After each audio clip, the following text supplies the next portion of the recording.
ఒకవైపు పాకిస్తాన్ భారత్ మీద కవ్వింపు చర్యలకు పాల్పడుతున్న నేపథ్యంలో మాజీ క్రికెటర్ అంబటి రాయుడు చేసిన ఒక వ్యాఖ్య ఇప్పుడైతే కనుక దుమారం లేపుతుంది. కన్ను పరిష్కారం కాదు అంటూ ఆయన చేసిన వ్యాఖ్యలు అసలు ఎలా చూడాలంటారు దీన్ని? అసలుకి అంటే భారత ప్రభుత్వం సైలెంట్గా ఉండాలని కోరుకుంటున్నాడా, లేదంటే వాళ్ళు ఏం చేసినా సైలెంట్గా ఉండాలని కోరుకుంటున్నాడు అనుకోవచ్చుంటారా? ముందుగా అందరికీ నమస్కారం. దేశం కోసం ప్రాణాలు అర్పించిన మన తెలుగు బిడ్డ మురళీ నాయక్కి జోహార్లు. మురళీ నాయక్, నువ్వు చేసిన త్యాగం మరువలేనిది. నీకు ఆంధ్ర రాష్ట్ర ప్రజలే కాదు, భారతదేశమే రుణపడి ఉంది. ఈ అంబటి రాయుడు కన్ను సమాధానం కాదు అని భారత రాజ్యాంగంలో భారతీయుడికి ఏదైనా తప్పు చేస్తే ప్రభుత్వం శిక్షించిద్ది, అంతేగాని పొడిచినోడిని పొడవటం కాదు, చంపినోడిని చంపడం కాదని. వాడు శత్రు దేశస్తులరా. లఫోట్ పాకిస్తాను శత్రు దేశం. మన నాశనం కోసం మన దేశ సార్వభౌమత్వాన్ని సవాల్ చేసే విధంగా మన సౌభ్రాతృత్వాన్ని దెబ్బతీస్తూ తరచూ అమాయకుల ప్రాణాలు తీస్తున్న ఉగ్రవాదుల్ని కుక్కలు పెంచినట్టు పెంచుకుంటూ మన మీద ఎగదోలుతున్న పాకిస్తాన్ని క్షమించటం అంటే ఇక ఇంతకంటే దారుణమైన సంఘటన మరొకటి లేదు. తెలిసి తెలియనితనమో లేకపోతే ఆ మాత్రం జ్ఞానం లేని ఎదవో ఆ మాట అన్నాడు, దాన్ని పక్కన పెడదాం. ఇకపోతే పాకిస్తాన్ భారతదేశం వైపు కన్నెత్తి చూసే ధైర్యం కూడా లేదు దానికి. మన ప్రధాని పేరు అయితే ధైర్యం లేక, ఒక పక్క పాకిస్తాన్ ప్రధాని గడగడలాడతా బంకర్లలో దాక్కుంటే ఉగ్రవాదులు వచ్చి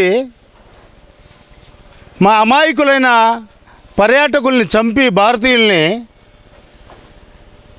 ఆ తల్లులతో అంటాడు, వాళ్ళ భార్యలతో పోయి మోడీకి చెప్పాంరా. మోడీకే చెప్పుకున్నారు, ఆయన విన్నాడు. అదే ఆడవాళ్ళతోటి, అదే నారీ శక్తితోటి ఆపరేషన్ సింధూర్ అనే పేరుతో మీ పాకిస్తాన్ పీచమణుచుతుంటే ఇద్దరు శివంగులు, ఒక మిలిటరీకి సంబంధించి ఒకళ్ళు వైమానికానికి సంబంధించి, వాళ్ళు శివంగులు కాదురా, మీ గుండెల్లో ఫిరంగులు. మీకు పీచ మణుస్తుంటే లబో దివోమని కేకలు పెట్టుకొని పక్క దేశాలని సహాయం అడుక్కుంటున్నారంటే మీకెందుకురా మాజోలికి? ప్రపంచంలోనే అత్యుత్తమ ప్రజాస్వామ్యం గల దేశం, లౌకిక రాజ్యం, అన్ని మతాలని సమానంగా గౌరవించే మా భారతదేశం జోలికి మీరొస్తే ఒక్కసారి మేమంతా కలిసి ఉచ్చ పోస్తే కొట్టుకుపోతారా మీరు ఆ ఉచ్చలో. అది మీ బతుకులు. ఈరోజు సింధు జలాల్ని ఆపితే ముడ్డి కడుక్కోవడానికి నీళ్లు లేక చేస్తున్నారు మీరు. ముడ్డి కడుక్కోవడానికి కూడా లేకుండా మీరు మా భారతదేశ సార్వభౌమాధికారాన్ని లెక్క చేయలేనంత గర్వమా మీకు? అక్కడ మాకు మోడీ రాయన మా ప్రధాని 140 కోట్ల మంది ఒకే మాట మీద ఉన్నాం మేము మోడీ వైపు. కానీ మీ పాకిస్తాన్కి ఆయన డాడీ. మీరందరూ ఉగ్రవాదులైనా దావూద్ ఇబ్రహీం లాంటి డాన్లు పక్కన పెట్టుకున్నా మీ అందరికీ డాడీరా నరేంద్ర మోడీ అని ఈ సందర్భంగా హెచ్చరిస్తున్నాం. ఇక నుంచైనా బుద్ధిగా ఉండండి. చూశారుగా, ఒక్క రాత్రి కొడితేనే ఎటు పారిపోయారో ఒక్కొక్కడు. మీ ఆర్మీ చీఫ్ మునీరు ఏమైపోయాడు? వాడిని ఏం చేశారు మీరు? మీకు అంతర్యుద్ధాలు కూడా వచ్చేసినాయి పాకిస్తాన్లో. అది భారతదేశం యొక్క సత్తా అని చెప్తానికి మేము గర్వపడుతున్నాం. మాది ఇండియా, మేమందరం భారతీయులు. మీరేదో అనుకుంటున్నారు హిందూ ముస్లింకి తగాద పెడదామని. ఒక్క ముస్లిం, ఒక్కడంటే ఒక్క ముస్లిం కూడా మీకు సపోర్ట్ చేయట్లేదు. మాది భారతదేశం, మేమంతా భారతీయులు. మారో పాకిస్తాన్కి, మారో మారో అంటున్నారు. అదిరా మా ముస్లింల యొక్క శక్తి. జాగ్రత్త, ఖబర్దార్. సరే, ఇదంతా ఒక ఎత్తు అయితే కనుక నిన్న సిఐడి విచారణకి సజ్జలను పిలవటంతో అంబటి రాంబాబు మాట్లాడుతూ భారత సరిహద్దుల్లో ఉద్రిక్త పరిస్థితులు ఉంటే ఇక్కడ కక్ష సాధింపు చర్యలు చేస్తున్నాడు చంద్రబాబు నాయుడు అంటూ ఆయన చేసిన వ్యాఖ్యలను అసలు ఎలా చూడాలంటారు?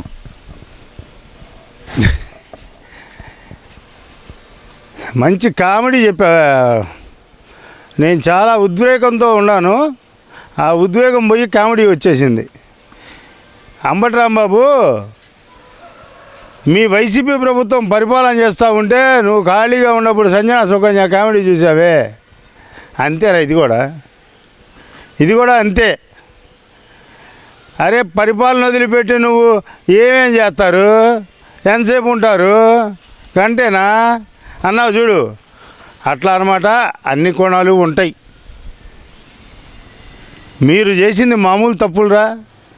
సజ్జల రామకృష్ణారెడ్డి చేయని దుర్మార్గం ఏంది? ఈ లిక్కర్లో ఉంటాడు, మైనింగ్లో ఉంటాడు, అటవీ భూములు కాజేసిన దాంట్లో ఉంటాడు, అన్నిట్లో ఉన్నాడు ఈ సజ్జల రామకృష్ణారెడ్డి.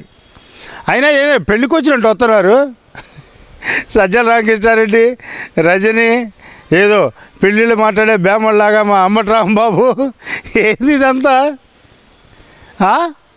ఏదో పెళ్ళికి వచ్చినట్టు వచ్చి సరివిడి పిండి తీసుకొని పోయినట్టు, పేరంటాలమ్మ సరివిడి పిండి తీసుకొని పోయినట్టు. ఏం మీ తమాషాలు? మీ అందరికీ ఇదే కోర్టుల ద్వారా మీకు సరిపోను శిక్ష లెక్కేసి ఎన్ని సంవత్సరాలు అయితే అన్ని ఊసలు పెడతారనమాట జైల్లో. కొత్త రకం సిద్ధాంతం వచ్చింది కూటమి ప్రభుత్వంలో. మీకు ఎన్ని సంవత్సరాలు అయితే అన్ని ఊసల జైల్లో వేస్తారు. ఒక్కో ఊస మీద రాసుకోవటం, ఒక సంవత్సరం అయింది అనుకోవటం. అది మీ పరిస్థితి ఇక ముందని చెప్తున్నాను. అంటే ఇక్కడ అదే విషయంలో మరి సజ్జల రామకృష్ణారెడ్డి మాట్లాడుతూ చంద్రబాబు ప్రభుత్వానికి రోజులు దగ్గర పడ్డాయి అంటూ ఆయన కూడా బెదిరించే పరిస్థితి అయితే వచ్చింది. ఈ బెదిరింపులను అసలు ఎలా చూడాలంటారు? రోజులు దగ్గర పడింది జగన్మోహన్ రెడ్డికి. అన్ని కేసులు వస్తున్నాయి అన్ని వైపుల నుంచి. లిక్కర్ కేసు కూడా మోపోయింది. ఇక ఇసుకది కూడా రన్నింగ్లో ఉంది. అన్నీ మోపోతుంది మీ పుట్రాయుడికే, జగన్ రెడ్డికి. గుర్తుపెట్టుకోండి. ఆయనేమో లిక్కర్ డబ్బులన్నీ బెంగళూరు తీసుకెళ్ళిపోయి 1000 ఎకరాలు కొనుక్కోవటం, ప్యాలెస్లు కట్టుకోవటం, బంగారం బిస్కెట్లు, బంగారం కొనటం లిక్కర్ డబ్బుల్ని. అదేదో దేశంలో ఓ బ్యాంకును కూడా కొన్నారంట గారు. ఎన్ని డబ్బులుగా చేశారా? మా ఆంధ్రుల సొమ్మంతా దోసుకొని పోయారు. గజనీలు గోరీలు కూడా ఇంత దోసుకుపోలేదు మీలాగా. వాళ్ళు వచ్చినా కూడా ఇంత దోపిడీ జరగల భారతదేశంలో. ఘోరాతి ఘోరమైన దోపిడీ జగన్మోహన్ రెడ్డి వల్లే జరిగిందని తెలియజేస్తూ మళ్ళీ చెప్తున్నాం పాకిస్తాన్కి, మేము ఒక్కరోజు 25 నిమిషాలకే మీరు గడగడలాడిపోయారు. తర్వాత ఒక 30 నిమిషాలకి మొత్తం 1 గంట లోపే మా వాళ్ళు మీ మీద దాడి చేసింది. మీరు ఆ చైనా ఇవన్నీ కొనుక్కొని, అరే మేము చైనా ఫోన్లే కొనుక్కోగారా అవి పనిచేయవు పేలుతాయని, చైనా బాంబులు కొనుక్కొని మా మీద ఎత్తే మాకేమైద్ది? మా పిల్లలు మతాబులు అనుకొని కాల్చుకుంటారు దొరికితే. ఇకపోతే F-16 కొన్నారు అమెరికా దగ్గర, దాన్ని కూడా కూల్చేసాం మేము. J-17 కొన్నారు చైనా దగ్గర, వాటిల్ని కూల్చేసాం మేము. ఇక నుంచి అంట అమెరికా అంటుందంట, మా F-16 వాడబాకండ్రా, వాళ్ళు కూల్చేస్తున్నారు, మేము వేరే దేశాలకు అమ్ముకోలేము, మా గోడౌన్లు నిండా పడి ఉన్నాయని అమెరికా కూడా పాకిస్తాన్కి వార్నింగ్ ఇచ్చిందని రాత్రి వార్తల్లో అంటున్నారు. అలాగే J-17 కూడా ఈ తుప్పు పట్టిన విమానాలని చీటికి మాటికి వాళ్ళు బగల కొడుతున్నారు. మా పరువు కూడా పోద్ది, ఇండియా మిమ్మల్ని కొడుతుంటే మాకు అదురుతుంది, మా వస్తువులన్నీ పగిలిపోతున్నాయి అని చెప్పి చైనా వాళ్ళు కూడా భయపడుతున్నారని ఈ మధ్యనే వినిపిస్తున్నాయి మాటలు. ఒక్క దెబ్బతో మోడీ పాకిస్తాన్ని కొడుతూనే చైనాకి ఇండైరెక్ట్గా వార్నింగ్ ఇచ్చాడు, మీ సంగతి కూడా తేలుస్తామని. మాకు సుదర్శన చక్రం S-400 ఉంది, మీరేసే ప్రతి దాన్ని కూడా మిసైల్ వేస్తారు, బాంబులు వేస్తారు, డ్రోన్లు వేస్తారు, మొత్తం పీచుగా గాల్లోనే ఎగిరిపోతున్నాయి. మేము వేసేవి మాత్రం మిమ్మల్ని కొడుతున్నాయి. మీకు డైరెక్ట్గా మీరు శ్రీనగర్లో, జమ్మూలో ఏదో చిన్న ఫైరింగులు చేసుకొని పెద్ద పగలు తీసామని అక్కడ చెప్పుకుంటున్నారు. మీ ఇస్లామాబాద్లో గురి తప్పి పడింది అనుకుంటున్నావేమో ప్రధాని షహబాజ్ షరీఫ్.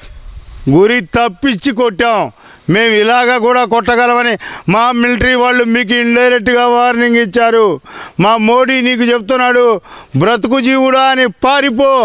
బంకర్లో దాక్కుంటావు, బయట దేశాలకే పోతావు, అయిన వాళ్ళు ఇళ్ళకి పోతావు, ఎక్కడికి పోతావు? పాకిస్తాన్ని వదిలి మీరందరూ పారిపోయే రోజు దగ్గరగా వచ్చింది. పాకిస్తాన్ ప్రజలు అల్లాడిపోతున్నారు. తిండి లేదు, అక్కడ ఏ వస్తువు కొనలేరు. గోధుమ పిండి ఏదన్నా ఉంటే మొత్తం మిలిటరీకి సప్లై ఇస్తున్నారు. మనిషికి 2 రొట్టెలు వస్తున్నాయంట. 2 రొట్టెలు మిలిటరీ తీసుకొని పోతే వాడి పక్కన ఒక ఉగ్రవాది వాళ్ళకు రొట్టె లాక్కొని తింటున్నాడు. మీ పరిస్థితి ఎంత దారుణంగా ఉందంటే, ఉన్న 2 రొట్టెల్లో ఒక రొట్టె ఉగ్రవాదికి పెట్టుకోవాలా, ఒక రొట్టె మీరు పెట్టుకోవాలా. ఇక మీ పని అక్కడ ప్రజలు మల మాడిపోయి ఒక పక్క బలూచిస్తాన్ కొట్టే దెబ్బకి మొన్న తాలిబాన్లు 25 మంది పాకిస్తాన్ మిలిటరీని చంపేశారు. బలూచిస్తాన్ వాళ్ళు మిమ్మల్ని క్వెట్టా నగరం నుంచి తరిమేశారు. లాహోర్ ఏంది, కరాచీ ఏంది, రావల్పిండి ఏంది, ఏదైనా సరే మాకు చాలా మా మిసైల్కి అది బటన్ నొక్కుడంత దగ్గర అని గుర్తుపెట్టుకోండి. మా ఏలుకి బటన్కి ఉన్నంత దూరమే పాకిస్తాన్. ఖబర్దార్, జాగ్రత్తగా ఉండండి, మీ అంతు చూస్తామని చెప్పి సవాల్ ఇస్తున్నాం.